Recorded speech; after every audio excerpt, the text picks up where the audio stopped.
Agencies हैं, IMF है, world bank है, उनका जो ट्रस्ट डेफिसिट है वो बड़ा शेक हो गया। स्टाफ लेवल का एग्रीमेंट जो हुआ था श्रीलंका का, उसके 6 माह के बाद उनको पैसे तो जब हमारा हाउस जिस दिन इन ऑर्डर हो गया, आप समझे दुनिया के तमाम जो ममालिक है वो हमारे लिए नर्म गोशा पैदा कर रही है। बिजनेस और कारोबार को और इंडस्ट्री को और छोटे दुकानदार को बहुत नुकसान हुआ। श्रीलंका का भी आपने जो मिसाल दी है सही फिट होती है हमारे हालात के ऊपर भी।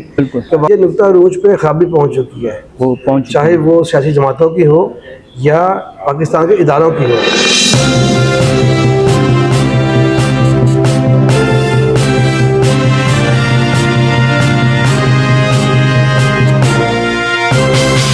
बिस्मिल्लाहिर्रहमानिर्रहीम, अस्सलाम वालेकुम नाजरीन। मैं हूँ जहांगीर हयात, आप देख रहे हैं बोल्ड न्यूज़ 42। नाजरीन, इस वक्त मेरे साथ मुल्क पाकिस्तान के मरूफ बिजनेसमैन मियाँ मोहम्मद अली साहब मौजूद हैं।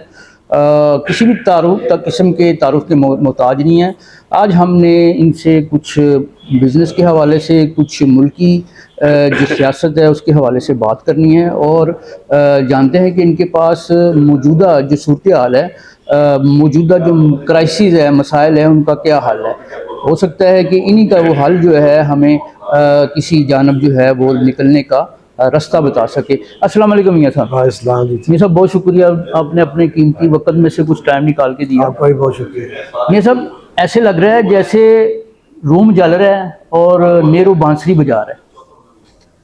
आपकी बात काफ़ी हद तक सही है। अभी बांसुरी जो है वो काफ़ी आस्था बज रही है और रूम भी अभी जल नहीं रहा इस तरीके से, इसलिए कि जो हमारी पॉलिटिकल कुव्वतें हैं, जो सियासी अदब इस्तेकाम है, उसमें कल से मैं समझता हूँ कि कुछ हल्की सी रोशनी की नज़र आई है। अच्छा। हमारे तमाम जो अभी आपने जो रोशनी डाली है अदम इस्तेकाम की, मईशत का तो है इस वक्त जो है असल मसला है। दिवालिया निकल चुका हुआ है, मईशत का दिवालिया अनाउंस आप कह सकते हैं, वी आर देयर। लेकिन मैं समझता हूँ कि अभी हमने बहुत नुकसान नहीं उठाया। अभी भी मैं समझता हूँ जितना हो सकता है अगर मज़ीद देख हुई तो ये जो सियासी अदम इस्तेकाम है, इसके बायस जो है ट्रस्ट डेफिसिट लेवल, हमारे जो दोस्त ममालिक हैं, चाहे इस्लामी ममालिक हैं, जो लैंडिंग एजेंसीज हैं, IMF है, वर्ल्ड बैंक है, उनका जो ट्रस्ट डेफिसिट है वो बड़ा शेक हो चुका है, शेक हो गया। इसलिए हमें अपना सबसे पहले हाउस इन ऑर्डर करना चाहिए, हाउस इन ऑर्डर।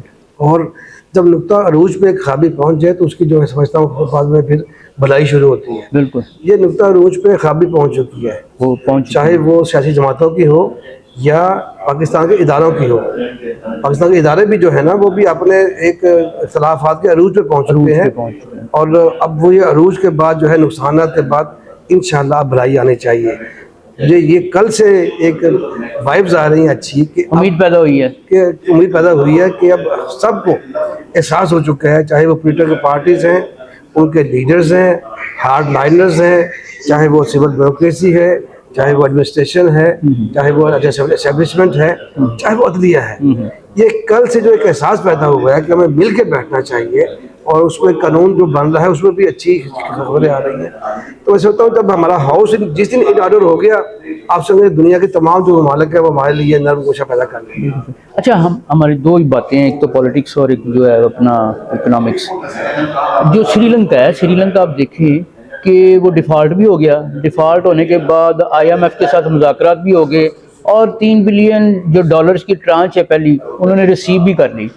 हमारा ये जो अपना हिसाबदार साहब ने एक बेड़ा उठाया हुआ है, अभी तक जो है ये समझ नहीं आ रही कि हमारी IMF के साथ डील हुई है या नहीं हुई, होनी है या नहीं होनी।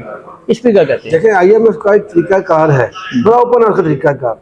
श्रीलंका का भी आपने जो मिसाल दी है सही फिट होती है हमारे हालात के ऊपर भी, कि वहाँ भी ये पॉलिटिकल टर्माइल था, वहाँ पे भी कि प्रेसिडेंट हाउस तक लोग पहुँच गए वहाँ पे हमला करने के लिए।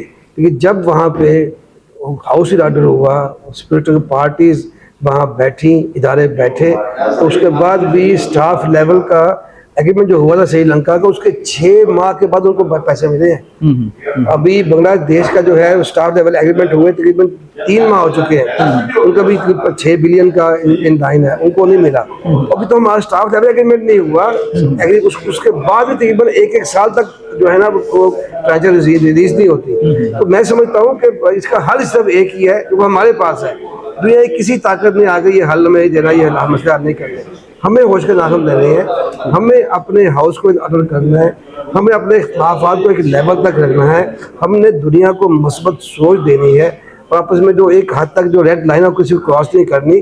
तो मैं समझता हूँ ये अभी भी पाकिस्तान में अल्लाह ने बहुत दौलत दी है, हम एग्रीकल्चर हमारी है, हमारी मादनियात हैं, हमारी बिजली के जो हमारे रिजर्व अल्लाह ताला ने दिए हुए हैं और थर दिया हुआ है, हमारे पास रिसोर्सेज की कमी नहीं है, अभी हम में है, उसको हम यूटिलाइज नहीं कर रहे। तो अल्लाह करे ये एक जो आखिरी हद तक एक खराबी पहुंच चुकी है, अब मैं देखता हूं कि इंशाल्लाह ताला अब भलाई की तरफ चलना सफ़र शुरू हो जाएगा हमारा। अच्छा ये बताएं, ये अमेंडमेंट हुई है तो क्या समझते हैं कि गिलानी साहब, मियां नवाज शरीफ साहब जो है उनको अपना रिलीफ मिलेगा, अब वो वापस आ सकेंगे, दोबारा वज़ीर आज़म बन सकेंगे?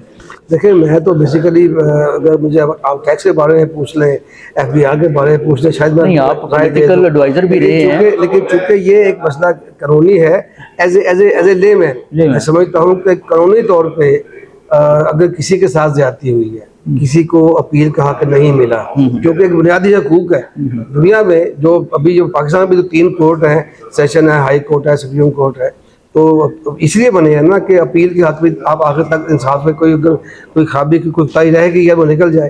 तो ये बेसिकली तो एक ही इसका नटशल निकला है कि जिन लोगों को अपील का हक नहीं दिया गया उनको अपील का हक दे दें, फैसला फिर कोर्ट नहीं करना है। तो अपील का हक मतलब है कि उनको एक पूछा जाए भी ये जो पहला फैसला हुआ है इसमें क्या उनको कमी कोताही रहेगी या क्या वो सबूत पेश नहीं कर सके या क्या उनके साथ एक नाइंसाफी हुई है।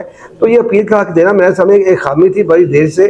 तमाम पाकिस्तान की बार काउंसिल्स, तमाम जो पाकिस्तान के बड़े बड़े अपना लॉ मेकर्स थे वो भी मुतालबा कर रहे थे, इसकी निशानदेही कर रहे थे। अभी तो जो जजेस आज़ाद सुप्रीम कोर्ट उन्होंने भी यही कहा है। तो मैं समझता हूँ कि ये जो अपील का हक दिया गया है एक अच्छी ये खुशखबरी है। यही मैं कह रहा हूँ कि अभी जो है ना वो एक किस्म की मुफाहमत नज़र आ रही है।